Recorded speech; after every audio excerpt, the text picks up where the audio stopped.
உலகம் முழுவதும் ஒருவனுக்கு ஒருத்தி என்ற நடைமுறையே தற்பொழுது வரை கொண்டாடப்பட்டு வருகின்றது. ஆனால் பழைய சமூக பழக்க வழக்கங்களில் இதற்கு மாறான சில பழக்கங்கள் அங்கீகரிக்கப்பட்டு இருக்கின்றன. கூடவே சில விசித்திரமான பாலியல் செயல்களையும் சடங்குகளையும் அந்த மக்கள் கடைபிடித்தும் இருக்கின்றனர். அந்த வகையில் இது போன்ற விசித்திரமான பாலியல் பழக்கம் இன்றைக்கும் சில பூர்வகுடியின மக்களிடம் தொடரத்தான் செய்கிறது. மேலும் நம்முடைய கோவில் கோபுரங்களும் விசித்திரமான பாலியல் பழக்கங்களுக்கு ஒரு சாட்சியாகவே இருந்து வருகின்றது. பப்புவா நியூகினியா எனும் ஒரு தீவை பற்றி கேள்விப்பட்டிருப்பீர்கள். அடிக்கடி கடலுக்குள் நிலநடுக்கம் ஏற்படும் இந்த தீவில் வசித்து வரும் பழங்குடியின மக்களிடம் சில விசித்திரமான பாலியல் பழக்கம் இன்றைக்கும் தொடர்ந்து வருகின்றது. அதாவது சிறுமிகள் 6 முதல் 8 வயது வரை வந்துவிட்டாலே அவர்கள் உடலுறவு வைத்துக் கொள்ள துவங்கி விடுவார்களாம். ஆனால் இது சிறுவர்களுக்கு 10 முதல் 12 வயது என வயது கூடி வருகிறது. இவர்களது சிறிய வயதிலிருந்தே உடலுறவு வைத்துக் கொள்ளலாம்.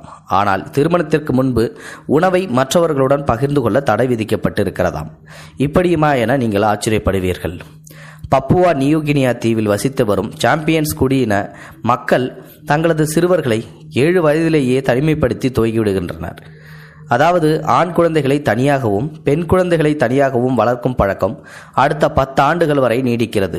இதே நேரத்தில் தனியாக வசிக்கும் சிறுவர்களுக்கு பிறப்புறுப்பின் முன்பக்கம் நீக்கப்படுகிறது.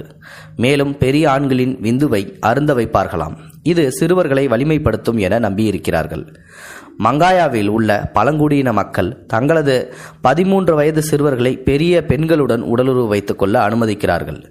இதனால் எப்படி சந்தோஷத்தை அனுபவிப்பது என எளிதாக கற்றுக்கொள்ள முடியும் என்றும் நம்புகிறார்கள்.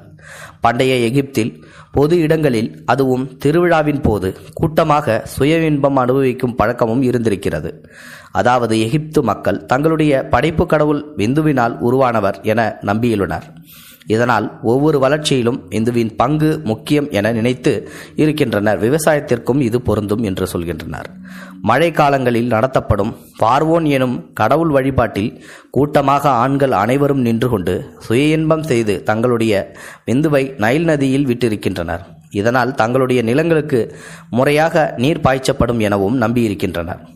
ஆஸ்திரேலியாவில் உள்ள பழங்குடியினத்தில் விசித்திரமான ஒரு பழக்கம் பின்பற்றிருக்கின்றது. அதாவது பெண்கள் அனைவரும் நறுக்கப்பட்ட ஆப்பிள் துண்டுகளை தங்களுடைய அக்குள்களில் வைத்து நடமாடுவார்களாம். இப்படி நடமாடும் போது எந்த ஆணிடம் அந்த பெண் ஆப்பிள் துண்டை கொடுக்கிறார்களோ அந்த ஆண் ஆப்பிள் துண்டை சாப்பிட்டுவிட்டு அந்த பெண்ணுடன் உடலுறவு வைத்துக் கொள்ள வேண்டுமாம். கிரங் என்னும் பழங்குடியினத்தில் பல மடங்கு பாலியல் சுதந்திரம் இருந்திருக்கின்றது. அதாவது ஒரு பெண் தனக்கு ஏற்ற ஒரு துணையை கண்டுபிடிக்க அவளது பெற்றோர்களே உதவி செய்கிறார்கள். இதற்கு வசதியாக ஊருக்கு வெளியில் காதல் குடிசை என்ற பெயரில் ஒரு குடிசையும் போட்டு தருகிறார்கள். அந்த இளம்பெண் அந்த குடிசையில் தங்கி யாருடன் வேண்டுமானாலும் உடலுறவு வைத்துக் கொள்ளலாம். இப்படி செய்யும் போது அந்த பெண் தனக்கு பிடித்த ஒருவரை இறுதியில் கண்டுபிடித்து வருகின்றார். இமயமலையை ஒட்டி நேபாளி பழங்குடியின மக்களிடம் இன்னொரு விசித்திரமான பழக்கம் இருந்திருக்கின்றது. அதாவது ஒரு வீட்டில் இருக்கும் அனைத்து சகோதரர்களும் ஒரே பெண்ணை திருமணம் செய்து கொண்டு வாழ்வார்களாம். இப்படி பலதரமான செய்து கொள்ளும் போது விவசாய நிலத்திற்கு அந்த சகோதரர்கள் சண்டை போட மாட்டார்கள் எனவும் நம்பியிருக்கின்றனர். ஆப்பிரிக்காவில் உள்ள ஒடேபா என்னும் பழங்குடியின மக்கள் பாலியல் சுதந்திரத்தை விருந்து வைத்து கொண்டாடி உள்ளனர். அதாவது இந்த பழங்குடியின மக்கள் மனைவி திருட்டு விழா என்று ஒரு விழாவையே எடுத்திருக்கின்றனர். இந்த விழாவின் போது திறமையுள்ள ஆண்கள் மற்றவர்களின் மனைவியை கவர்ந்து கொண்டு போக முடியும்.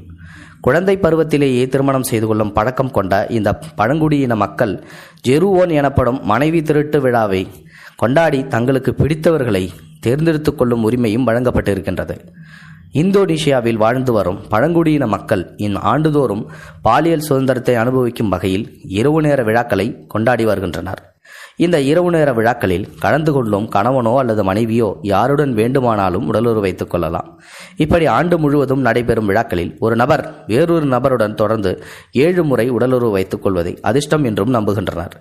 அயர்லாந்து கடற்கரையில் உள்ள இனிஸ்பீக் எனும் தீவில் வசித்து வரும் பழங்குடியின மக்கள் உள்ளாடைகளுடன் உடலுறவை வைத்துக் கொள்வதை வழக்கமாக வைத்துள்ளனர். இதுவும் விசித்திரமாகவே பார்க்கப்படுகின்றது. இந்தியாவின் சத்தீஸ்கர் மாநிலத்தில் வசித்து வரும் முரியா எனும் பழங்குடியின மக்கள் உணர்ச்சியே இல்லாமல் முரட்டுத்தனமாக உடலுறவு வைத்துக் கொள்ளும் பழக்கத்தை கொண்டுள்ளனர். சடங்கிற்காக நடத்தப்படும் இந்த உடலுறவு செயல்பாடுகளில் உணர்ச்சியை தவிர்த்து காட்டுமிராண்டிகளாகவும் அவர்களால் உடலுறவு கொள்ள முடியுமாம். கொலம்பியாவில் வசித்து வரும் குவாஜிரோ எனும் பழங்குடி இனத்தில் வசிக்கும் பெண்கள் ஒரு நபரை காதல் செய்ய வேண்டும் என்றால் நடனம் ஆடி ஆணை கவர வேண்டுமாம்.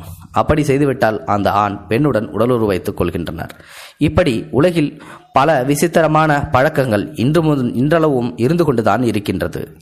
இந்த வீடியோ பற்றின கருத்துக்களை மறக்காம உங்களோட கமெண்ட் பாக்ஸில் சொல்லுங்க. முடிந்த அளவுக்கு இந்த வீடியோவை மற்றவங்களுக்கு ஷேர் பண்ணுங்க. கூடவே நம்ம சேனலையும் சப்ஸ்கிரைப் பண்ணுங்க. தேங்க்யூ ஃபார் வாட்சிங். இது போன்ற செய்திகளை உடனுக்குடன் நீங்கள் தெரிந்து கொள்ள மறக்காமல் எங்களுடைய சேனலை சப்ஸ்கிரைப் செய்யவும், கூடவே பக்கத்தில் வரும் பெல் ஐக்கானையும் கிளிக் செய்யவும்.